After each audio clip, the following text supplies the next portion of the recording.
right? All right, this is Dante. We are here live, Barstool Backstage. I'm with the one and only Gryffin. Dan, so What's good up, man? to see you, man. It's good to see you too. It's been a while, right? I know. I feel like I haven't seen you in like a year or two, maybe. It's like kind of like something happened last year where no one did anything, right? I know, right? So last time I saw you, Lollapalooza, Chicago. Mm-hmm. You put on one of the best shows. Thanks, man.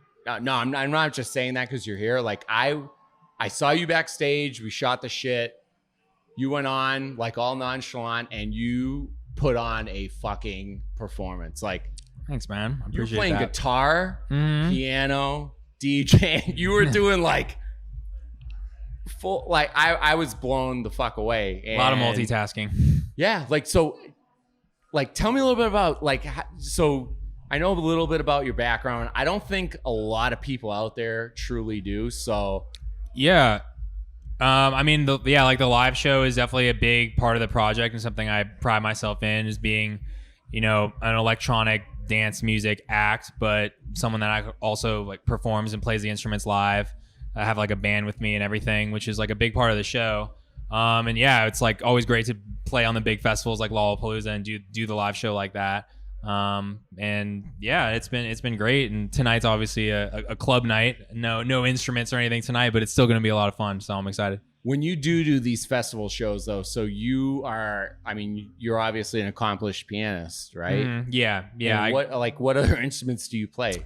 I mean, I'm mostly just keys and guitar. Like I grew up playing the piano, and then like a few years later, I picked up the guitar when I was in like middle school, and just kind of like jammed around with bands and like friends in the basement and kind of stuff, making music like that. And then it segued into electronic music. And now kind of like fuse both the worlds. So when you were a kid playing in bands, what kind of stuff would you play? Well, so my cousin was actually is still the singer in a rock band called Thrice.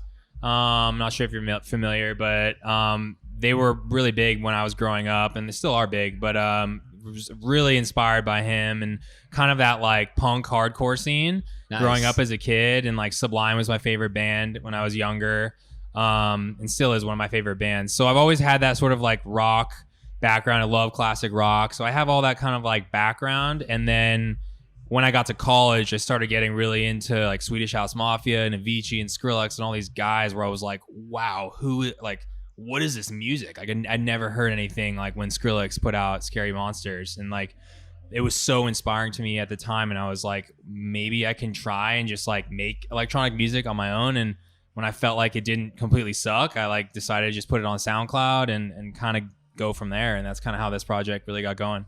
That's amazing. So one thing a lot of people out there might not know is Dan was part of the early Blackout years and the Sammy Adams years. Yep.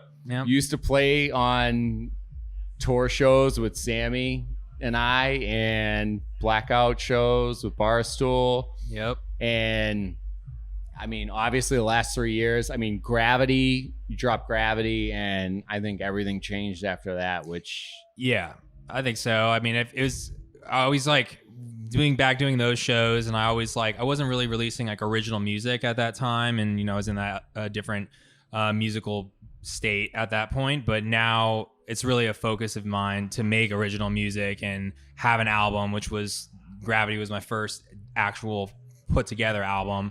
And now I'm like kind of going that direction as an artist. And right now I'm like, you know, neck deep into album number 2 right now. And I'm really excited to show that to the rest of the world later this year. So everybody's been like really anticipating it. Do you have any idea when we can expect it? This calendar year for sure. It's actually sooner than I thought, because I mean, obviously last year was a bummer year, but I was home a lot in the studio 7 days a week. So I got to make a lot of music, and I really gotten like an identity for what I want this next project to be. And it's going to start rolling out really soon. And definitely by the end of the calendar year, it's going to be out. So. Everybody's pumped, man. I mean, the Millennium stuff, the Dias. I mean, you have just put out some of the best quality records, not just in EDM, but in like music period in the last couple of years. I'm so interested to hear how your process works with like songwriting, like Mm-hmm.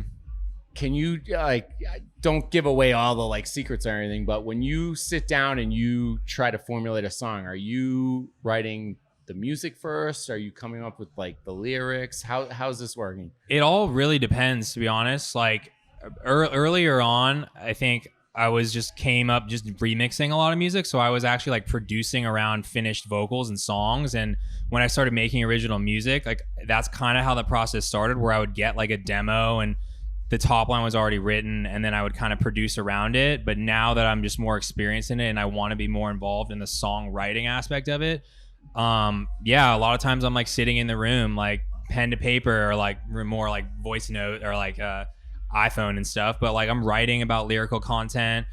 And honestly, every song is different. Like sometimes I'll come up with a musical idea already, and then it's about like writing something to that, or vice versa. It's like I want to write about something that I'll draw a lot of like the writing inspiration from like previous experiences in my life. And then if I feel like there's something there, and it's something like a story that I want to tell, then I'll kind of come up with the lyrical ideas first and then build the song around it. So every time it's different, honestly. I love that. A great answer. Over the last year, what was the biggest thing you missed?